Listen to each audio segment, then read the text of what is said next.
Assalamualaikum warahmatullahi wabarakatuh. Kembali lagi di channel Cikita Bella. Nah, pada video kali ini kita akan belajar bersama mengenai pembahasan TKP CPNS untuk persiapan tes CPNS tahun 2021 ini ya. Nah, soal-soal yang akan kita bahas di sini ada merupakan soal-soal tipe HOTS di mana nanti bacaannya itu panjang dan pilihan gandanya itu hampir mirip-mirip seperti itu.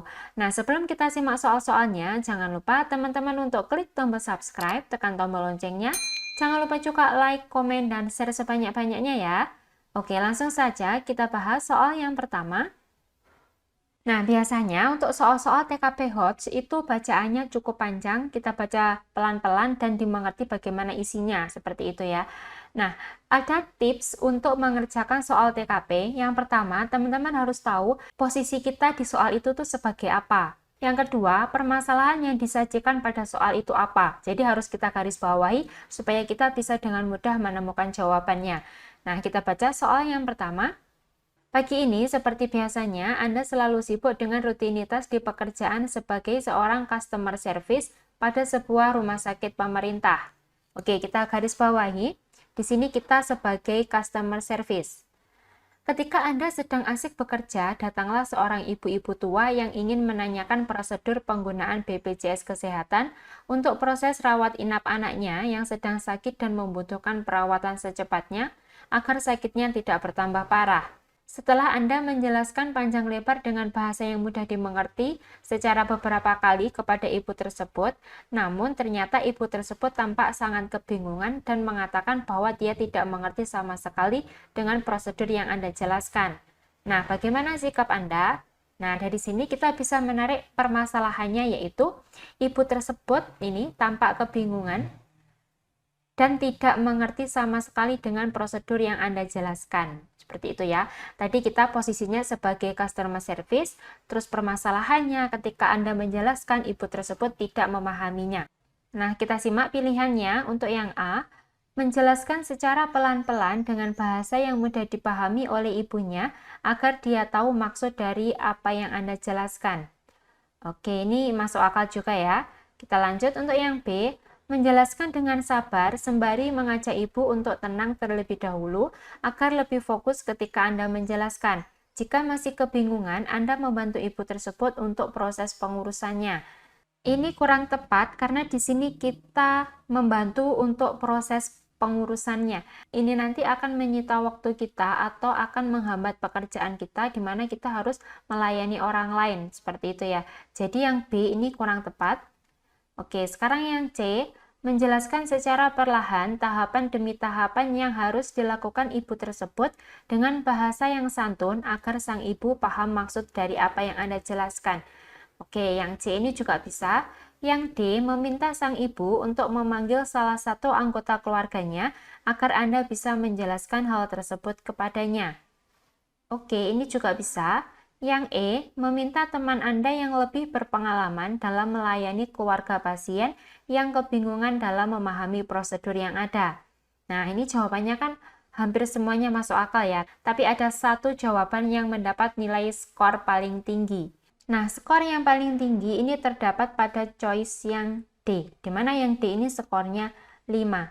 Nah, topik pada soal tersebut itu adalah pelayanan publik, di mana tadi kita di sini sebagai seorang customer service yang tugasnya adalah untuk melayani pelanggan atau di sini untuk melayani pasien di rumah sakit tersebut. Nah, indikatornya yaitu daya tanggap terhadap pelayanan terhadap masyarakat, memenuhi kebutuhan penerima layanan dan segera mungkin. Nah, permasalahan pada soal yang tadi itu kan kita sudah menjelaskan, kita sebagai customer service sudah menjelaskan kepada ibu tersebut tentang tahapan prosedur pengurusan BPJS, namun ibunya itu tidak paham-paham, padahal kita sudah menggunakan bahasa yang mudah dengan tahapan-tahapannya, tapi ibu tersebut tetap tidak paham. Nah, solusi yang tepat untuk menjawab soal ini itu adalah ibu tersebut diminta untuk memanggil salah satu anggota keluarganya agar Anda bisa menjelaskan hal tersebut kepadanya, gitu ya. Nah, untuk yang E itu kan juga bisa nih, meminta teman Anda yang lebih berpengalaman dalam melayani keluarga pasien yang kebingungan dalam memahami prosedur yang ada. Ini juga masuk, tapi ini nilainya di bawahnya D. Yang E ini nilainya 4. Nah, solusi yang selanjutnya yaitu yang C. menjelaskan secara perlahan tahapan demi tahapan yang harus dilakukan ibu tersebut untuk mengurus BPJS-nya. Nah, untuk yang A, menjelaskan secara pelan-pelan dengan bahasa yang mudah dipahami, ini mendapat nilai 2, sedangkan yang B tadi skornya cuma 1. Kenapa? Karena yang B tadi ini bisa menghambat pekerjaan kita untuk melayani orang lain. Seperti itu ya. Nah, sekarang kita lanjut soal nomor 2. Awal tahun ini Anda baru saja lulus dari universitas ternama dengan predikat cum laude. Anda mencoba peruntungan untuk melamar di beberapa perusahaan. Setelah mengikuti beberapa kali proses seleksi di beberapa perusahaan, akhirnya Anda diterima di sebuah perusahaan yang terletak di pinggiran kota. Kemudian Anda memutuskan untuk mencari kontrakan di sekitar lokasi perusahaan Anda bekerja. Namun Anda merasa tinggal di pinggiran kota memang sangat tidak mengenakan. Nah, ini sudah ketemu di mana permasalahannya tuh ini. Tinggal di pinggiran kota itu tidak mengenakan. Oke, mulai dari susahnya transportasi umum untuk ke kota, jauhnya fasilitas kesehatan, sampai jarangnya tempat hiburan sebagai pelepas stres jika pulang bekerja, tapi dengan tinggal di pinggiran kota membuat Anda sering tiba tepat waktu di kantor. Nah, bagaimana sikap Anda? Apakah yang A, saya akan mencoba untuk bertahan semampunya untuk tinggal di pinggiran kota karena akan membuat saya lebih dekat dengan lokasi perusahaan. Oke, bisa. Yang B, mencari tempat tinggal yang lain yang lebih nyaman meskipun sedikit jauh dari lokasi perusahaan tempat Anda bekerja. Bisa juga yang B. Terus yang C, mencari cara agar dapat menikmati kehidupan di daerah pinggiran kota yang lokasinya dekat dengan pekerjaan Anda. Bisa. Yang D, berusaha untuk bekerja lebih giat dengan harapan bisa mendapatkan fasilitas rumah dari kantor. Ini kayaknya kurang tepat ya, karena kita ini mengharapkan sesuatu yang lebih dari kantor gitu ya. Yang E, menerima hal ini sebagai resiko dari pekerjaan yang Anda ambil dan berusaha untuk tetap merasa nyaman tinggal di daerah pinggiran. Ini juga bisa sebenarnya, tapi yang E ini sepertinya nilainya kecil. Nah, di antara jawaban A sampai E, kira-kira manakah jawaban yang memiliki skor paling tinggi? Teman-teman bisa pilih dulu jawabannya, lalu kita bahas. Nah, yang memiliki skor paling tinggi adalah jawaban yang C, memiliki skor 5, yaitu mencari cara agar dapat menikmati kehidupan di daerah pinggiran kota yang lokasinya dekat dengan pekerjaan Anda. Karena kan tadi Anda merasa tidak enak tinggal di pinggiran kota gitu ya. Nah, dalam soal tersebut, topik yang dibahas itu adalah kemampuan beradaptasi, di mana kan Anda bekerja di perusahaan baru dan lokasinya itu juga lokasi baru di pinggiran kota. Nah, indikatornya mampu beradaptasi dengan lingkungan baru serta bersifat menerima perubahan sebagai sebuah tantangan. Dengan mencari cara agar Anda dapat menikmati kehidupan tersebut itu menunjukkan bahwa Anda ini adalah seorang yang mampu beradaptasi dengan suasana baru. Nah, untuk yang jawaban yang E tadi, menerima hal ini sebagai resiko, ini sebenarnya juga bisa, cuma ini kan terlalu pasrah gitu ya, kita tidak mencari alternatif baru atau kita tidak berusaha untuk beradaptasi dengan lingkungan yang baru.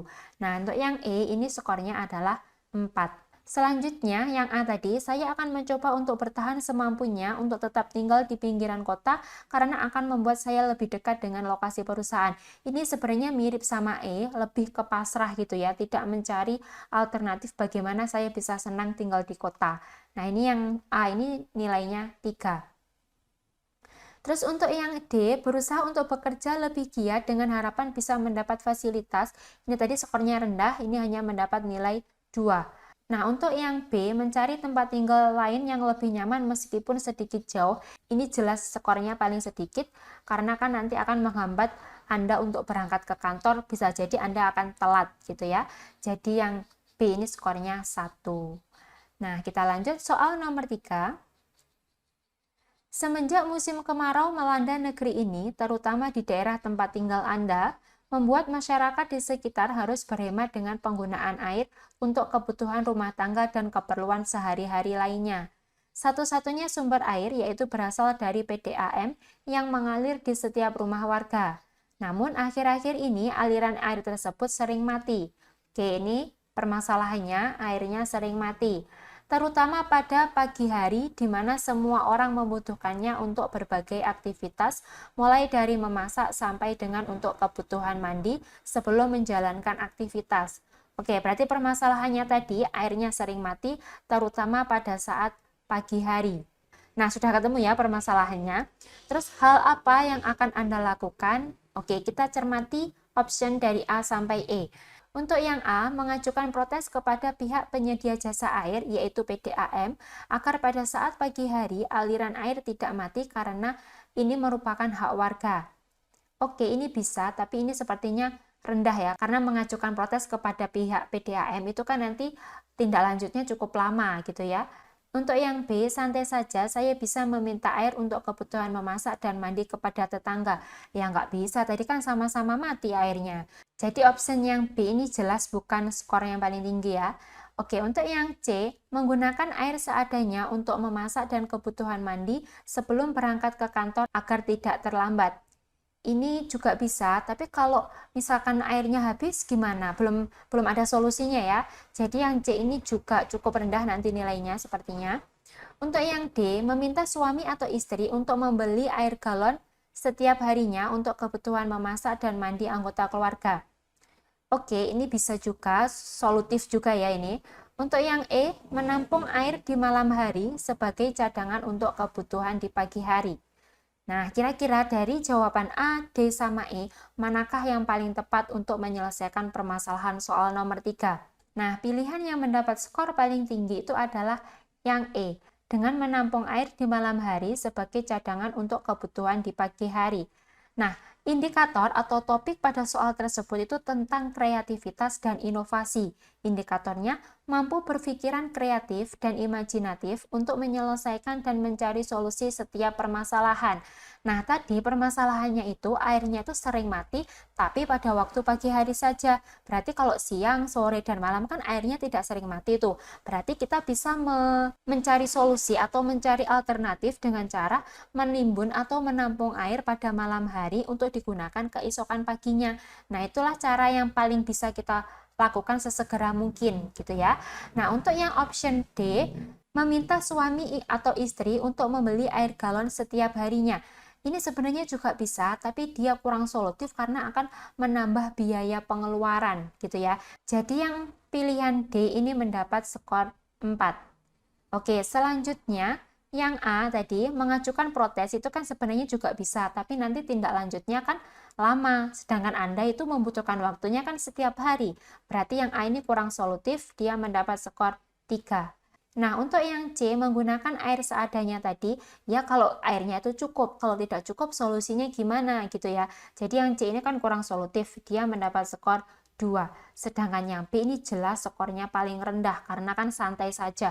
Ini jelas-jelas tidak menyelesaikan masalah. Oke, kita lanjut soal nomor 4. Hari ini di kantor Anda akan diadakan rapat besar terkait dengan kebijakan yang akan ditempuh oleh perusahaan dalam rangka untuk meningkatkan pelayanan terhadap masyarakat. Semua karyawan yang mewakili divisi masing-masing diminta untuk menyampaikan ide dan gagasan mereka pada saat rapat berlangsung. Anda pun telah menyampaikan ide Anda sebagai perwakilan dari divisi Anda. Namun rekan yang lain kurang mendukung ide dan gagasan yang Anda ajukan karena dinilai tidak memiliki perubahan signifikan terhadap perusahaan ke depannya. Bagaimanakah sikap Anda? Nah, tadi sudah ketemu ya permasalahannya, di mana yang lain itu kurang mendukung ide dan gagasan Anda karena dinilai tidak memiliki perubahan yang signifikan. Oke, kita analisis dulu pilihan jawabannya. Untuk yang A, mencoba membicarakan lebih jauh dengan rekan perwakilan divisi yang lain, maksud dari gagasan yang Anda ajukan dan dampaknya terhadap perusahaan. Oke, yang A ini juga bisa sebenarnya. Kita lewatin dulu yang B, mencari dukungan dari ketua rapat dengan memberikan data-data yang mendukung gagasan Anda agar diterima. Ini kayaknya kurang tepat ya, skornya nanti rendah. Untuk yang C, membicarakan dengan rekan divisi lain untuk memadukan gagasan yang Anda punya. Oke, ini bisa. Untuk yang D, menggantinya dengan ide lain yang lebih baik dan dapat diterima oleh semua perwakilan divisi. Ini juga bisa. Untuk yang E, merumuskan ide tersebut secara detail agar rekan-rekan yang lain mengerti bahwa gagasan yang Anda sampaikan akan berdampak baik bagi kemajuan perusahaan. Ini sebenarnya juga bisa, tapi antara A sampai E yang mendapat skor paling tinggi itu adalah yang C, di mana kita membicarakan dengan rekan divisi lain untuk memadukan gagasan yang Anda punya. Nah, topik dari soal ini itu tentang kemampuan bekerja sama dengan kelompok, di mana indikatornya yaitu keterbukaan, saling bekerja sama, dan selalu melibatkan orang lain. Seperti yang option C, kita akan membicarakan dengan divisi lain. Untuk memadukan gagasan, siapa tahu gagasan gabungan dari gagasan Anda dan gagasan dari divisi lain itu bisa membuat atau bisa memiliki perubahan yang signifikan terhadap perusahaan. Nah, untuk yang option D, sebenarnya juga bisa menggantinya dengan ide yang lain yang lebih baik dan dapat diterima oleh semua perwakilan divisi. Ini kan kita membuat ide sendiri tanpa melibatkan orang lain. Jadi ini skornya sedikit rendah, yaitu 4. Nah, untuk yang E, merumuskan ide tersebut secara detail. Ini sama ya, kita tidak melibatkan orang lain. Ini skornya lebih rendah lagi, yaitu 3. Nah, untuk yang A, mencoba membicarakan lebih jauh dengan rekan perwakilan divisi yang lain, maksud dari gagasan yang Anda ajukan dan dampaknya terhadap perusahaan. Oke, yang A ini sudah melibatkan orang lain, tapi dia belum mencakup indikator keterbukaan. Karena di sini kita tetap kekeh dengan ide kita atau gagasan kita. Jadi ini skornya rendah, yaitu 2. Nah, untuk yang B ini jelas skornya 1, mencari dukungan dari ketua rapat. Nah, untuk yang option C, selain kita melibatkan orang lain, di sini kita juga menunjukkan bahwa Anda itu menerima pendapat orang lain dan berusaha tetap pada prinsip dengan kolaborasi dengan rekan yang lain. Karena kan tadi di sini kita mendapat atau kita menerima gagasan dari rekan divisi lain. Berarti di sini mencakup indikator keterbukaan, gitu ya. Kita lanjut soal nomor 5. Anda merupakan seorang karyawan. Oke. Kita sebagai seorang karyawan pada sebuah perusahaan jasa yang bergerak dalam bidang transportasi. Siang ini akan diadakan sebuah diskusi singkat dengan pimpinan perusahaan. Semua karyawan diminta untuk memberikan usulan terkait peningkatan kualitas pelayanan terhadap pelanggan ke depannya agar banyak dari customer yang memakai jasa perusahaan Anda. Sikap Anda. Oke, tadi kita sebagai seorang karyawan diminta untuk memberikan usulan waktu rapat gitu ya, tentang transportasi. Oke, kita analisis dulu pilihan jawabannya. Untuk yang A, memberikan usulan jika ingin meningkatkan pelayanan, perusahaan harus memenuhi semua hal yang diinginkan oleh pelanggan tanpa terkecuali. Ini sepertinya skornya nanti rendah, karena setiap perusahaan itu memiliki kriteria tersebut. Tidak semua yang diinginkan oleh pelanggan bisa terpenuhi. Jadi yang A ini skornya kecil. Untuk yang B, mengusulkan adanya jalur khusus untuk ibu hamil dan menyusui dan para lansia. Oke, bisa. Untuk yang C, mengusulkan agar pada hari libur massal biaya tiket didiskon hingga 50% sehingga banyak dari pelanggan yang akan menggunakan jasa perusahaan Anda. Ini sebenarnya juga bisa. Kita lihat yang D, memberikan usulan agar perusahaan menyediakan fasilitas khusus bagi ibu hamil, menyusui, dan para lansia. Oke, ini bisa juga. Untuk yang E, menyusulkan agar alat transportasi yang digunakan selalu bersih dengan cara merekrut karyawan baru dengan gaji yang tinggi. Ini juga bisa, tapi jawaban yang mendapat skor paling tinggi itu adalah yang D, yaitu dengan memberikan usulan agar perusahaan menyediakan fasilitas khusus bagi ibu hamil, menyusui, dan lansia. Nah, topik pada soal tersebut itu tentang orientasi pada pelayanan. Diingat ya, tadi pelayanannya pada jasa transportasi. Nah, indikatornya memberikan pelayanan terhadap pelanggan secara cepat dan mengerti kebutuhan pelanggan, tapi disesuaikan dengan SOP perusahaan. Nah, ini disesuaikan dengan SOP perusahaan. Berarti di sini menunjukkan untuk yang jawaban A tadi jelas tidak memenuhi SOP perusahaan karena memenuhi semua hal yang diinginkan oleh pelanggan ini bukan SOP perusahaan karena setiap perusahaan mempunyai SOP masing-masing gitu ya. Jadi yang A ini skornya paling rendah yaitu 1. Nah, untuk yang B menyusulkan adanya jalur khusus. Oke, di sini hanya fokus pada jalur khusus untuk ibu hamil dan menyusui dan para lansia. Ini juga kurang tepat. Skornya ini masih rendah yaitu 2. Untuk yang C, mengusulkan agar pada hari libur massal biaya tiket didiskon hingga 50% sehingga banyak dari pelanggan yang menggunakan jasa perusahaan Anda. Ini sebenarnya bisa, tapi nanti perusahaan itu harus mengeluarkan uang yang banyak karena tiketnya didiskon 50%. Ini nilainya, skornya untuk option yang C itu 3. Nah, untuk option yang E, menyusulkan agar alat transportasi yang digunakan selalu bersih, ini bisa sebenarnya, tapi di sini dengan cara merekrut karyawan baru dengan gaji yang tinggi. Nah, ini nanti perusahaan juga harus mengeluarkan biaya yang tinggi. Ini kurang solutif, nilainya 4. Nah, jawaban yang paling tepat itu adalah yang D. Karena itu yang paling mungkin dipilih yaitu dengan memberikan fasilitas khusus kepada golongan ibu hamil, menyusui, dan lansia agar nyaman pada saat perjalanan gitu ya. Kita lanjut soal nomor 6. Teman-teman bisa pause dulu videonya, teman-teman baca, teman-teman kerjakan. Setelah itu teman-teman simak pembahasannya gitu ya. Untuk yang nomor 6, dengan naiknya biaya hidup dan harga barang yang serba mahal dan sulitnya lapangan pekerjaan membuat masyarakat merasa terjepit masalah perekonomian untuk memenuhi kebutuhan sehari-hari. Oke, permasalahannya tadi naiknya biaya hidup, harga barang yang serba mahal gitu ya, dan lapangan pekerjaan yang sulit. Selanjutnya, begitupun dengan Anda sendiri yang hanya merupakan seorang karyawan perusahaan swasta dengan gaji yang sangat pas-pasan setiap bulannya. Teman-teman Anda yang lain juga sering merasa kesulitan untuk memenuhi kebutuhan hidup. Banyak dari teman-teman Anda yang meminjam uang di aplikasi online dengan bunga yang tidak sedikit, ditambah lagi jika melakukan pembayaran melebihi tempo yang sudah ditentukan, mengakibatkan besar bunga bisa melebihi pinjaman. Sikap Anda jika dihadapkan pada permasalahan di atas adalah, oke, tadi permasalahan yang kedua, di sini ada teman-teman yang meminjam uang di aplikasi online dengan bunga yang tidak sedikit, dan jika melebihi tempo, maka bunganya bisa melebihi pinjaman. Nah, bagaimanakah sikap Anda? Kita analisis dulu pilihan jawabannya. Untuk yang A, menasihati teman-teman saya agar berhati-hati untuk melakukan pinjaman online meskipun dengan prosedur yang lebih gampang.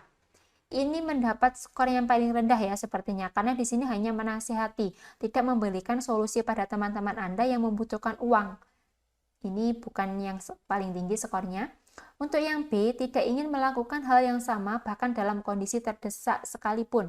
Ini juga kurang tepat karena kan kita tidak tahu situasi ke depan itu seperti apa gitu ya. Untuk yang C, berusaha agar tidak melakukan peminjaman agar tidak merasa kesulitan pada saat melakukan pembayaran nanti.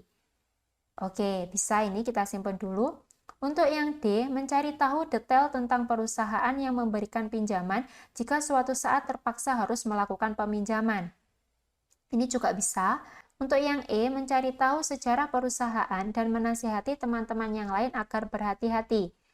Ini juga kurang tepat karena kan masih menasihati ya, ini kurang solutif. Nah, antara jawaban A sampai E, tadi sisa C sama D. Kira-kira antara C sama D, manakah jawaban yang memiliki skor paling tinggi? Nah, antara jawaban C sama D yang skornya tinggi itu adalah yang D. Mencari tahu detail tentang perusahaan yang memberikan pinjaman. Jika suatu saat terpaksa harus melakukan peminjaman, kita sudah tahu bagaimana perusahaan tersebut, gitu ya. Nah, mencari tahu detail tentang perusahaan yang memberikan pinjaman, jika suatu saat terpaksa harus melakukan peminjaman, itu menunjukkan Anda adalah orang yang bersikap dewasa dan mampu mengantisipasi sebuah kejadian dan mengambil keputusan jika sewaktu-waktu kita kepepet dan harus melakukan peminjaman, seperti itu. Nah, topik pada soal ini itu adalah kemampuan mengendalikan diri dengan indikatornya sikap dewasa dalam mengambil sebuah tindakan untuk mengantisipasi kejadian yang tidak diinginkan.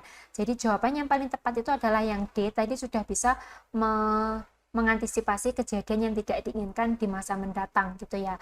Nah, untuk yang jawaban A, menasihati tadi ini kurang solutif, ini hanya mendapat skor 1. Menasihati ini sama seperti yang E tadi ya, mencari tahu sejarah perusahaan dan menasihati teman-teman. Jadi ini juga hampir sama, ini skornya 2. Nah, untuk yang B, tidak ingin melakukan hal yang sama bahkan dalam kondisi terdesak sekalipun. Ini sebenarnya sudah mampu mengendalikan diri, tapi kita kurang dewasa untuk menghadapi masalah, karena kan kita tidak tahu masalah ke depannya itu seperti apa. Jadi yang B ini skornya 3.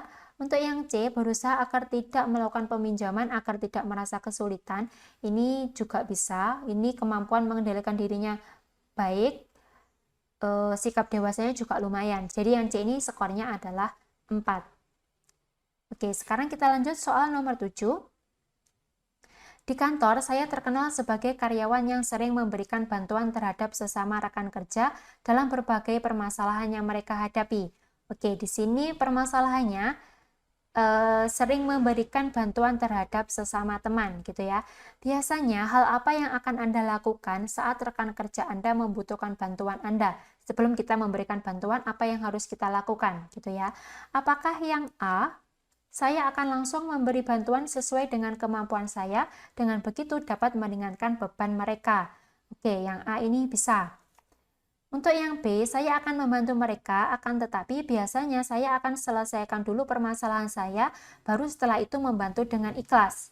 Untuk yang B ini sepertinya kurang tepat, karena kita tidak tahu apakah permasalahan teman kita itu mendesak atau tidak gitu ya. Karena kan harus menunggu menyelesaikan permasalahan kita dulu, baru teman kita. Untuk yang C, saya bertanya dahulu mengenai permasalahan yang mereka hadapi. Jika memungkinkan, saya akan membantu. Oke, kita simpan. Untuk yang D, saya akan membantu, tapi terlebih dahulu saya akan berpikir cukup lama untuk mencarikan solusi yang tepat atas permasalahan mereka. Ini juga kurang tepat karena membutuhkan waktu yang lama, gitu ya. Untuk yang E, bertanya dahulu, jika saya mampu, saya akan membantu, tentunya terlebih dahulu mengerjakan pekerjaan saya. Oke, yang E ini juga bisa ya. Nah, berarti tinggal sisa jawaban antara A, C, sama E. Kira-kira pilihan jawaban yang mendapat skor paling tinggi itu yang mana? Nah, ternyata yang mendapat skor paling tinggi itu adalah yang C. Saya bertanya dahulu mengenai permasalahan yang mereka hadapi. Jika memungkinkan, saya akan membantunya.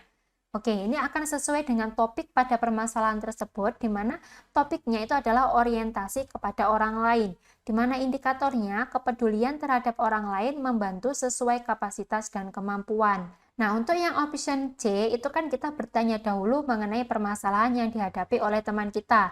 Nah, jika memungkinkan, baru kita bisa membantu, karena nggak semua permasalahan teman harus kita bantu gitu ya, karena kan setiap orang itu memiliki permasalahannya masing-masing. Jadi yang C ini jawabannya mendapat skor paling tinggi. Nah, untuk jawaban yang E tadi, saya bertanya dahulu jika saya mampu, saya akan membantu, tentunya terlebih dahulu mengerjakan pekerjaan saya. Ini juga tepat sebenarnya, tapi ini skornya lebih rendah, yaitu 4. Untuk yang A, saya akan langsung memberikan bantuan sesuai dengan kemampuan saya, dengan begitu dapat meringankan beban mereka.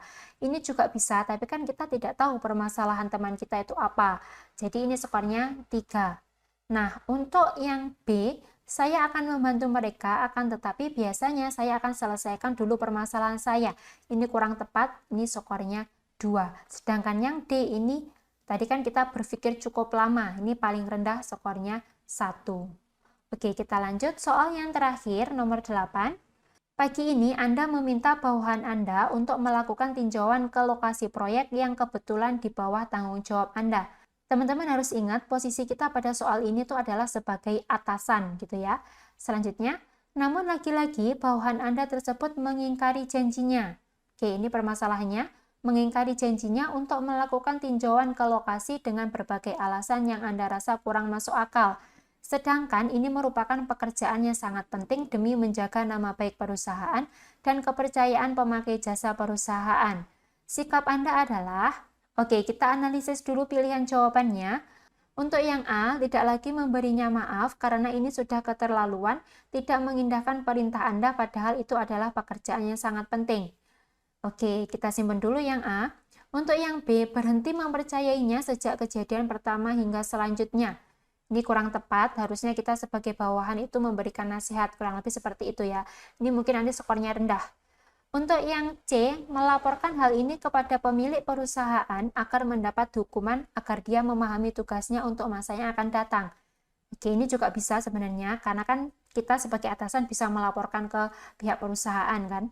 Untuk yang D, berani berkata tegas dengan menegurnya agar bertanggung jawab. Ini juga bisa, kita simpan dulu.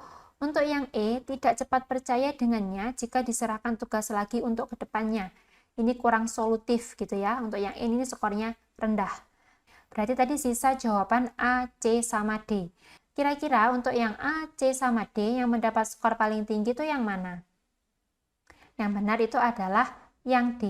Berani berkata tegas dengan menegurnya agar dia bertanggung jawab. Karena kan tadi posisi kita adalah sebagai atasan, dia bawahan. Nah, topik pada soal ini yaitu tentang kemampuan menggerakkan dan mengkoordinir orang lain. Indikatornya sebagai katalisator atau sebagai atasan yang dapat membawa perubahan dan mengatur bawahan. Nah, tadi kita sebagai atasan harus segera memberikan tindak lanjut kepada bawahan kita yang melakukan kesalahan, yaitu dengan cara berani berkata tegas dengan menegurnya agar dia bertanggung jawab dan tidak mengulangi lagi kesalahannya.